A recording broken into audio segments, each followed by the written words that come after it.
জীবনে যত কঠিন বিপদ আপদ বালা মুসিবতই আসুক না কেন, হযরত ইউসুফ আলাইহিসসালাম যেভাবে আল্লাহ তাআলার কাছে কঠিন বিপদের সময় সাহায্য চেয়েছিলেন এবং আল্লাহ তাআলার সাহায্য পেয়েছিলেন, সেভাবে আমরা সেই দোয়াটি পড়ব।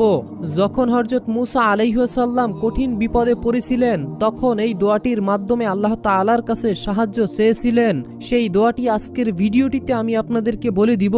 তো যারা ইসলামকে ভালোবাসেন তারা অবশ্যই ভিডিওটিতে একটি লাইক দিবেন এবং যারা নবীকে ভালোবাসেন তারা অবশ্যই চ্যানেলটিকে সাবস্ক্রাইব করে ভিডিওটির কমেন্টে মাত্র 3 বার আমিন লিখে দোয়াতে শরীক থাকবেন, কেননা কে জানে যে কখন কার দোয়া কবুল হয়ে যায়। দোয়াটি হচ্ছে আংতা ওয়ালি ফিদ দুনিয়া ওয়াল আখিরাতি তাওয়াফানি মুসলিমাও ওয়াল হিকনি বিসসলিহিন।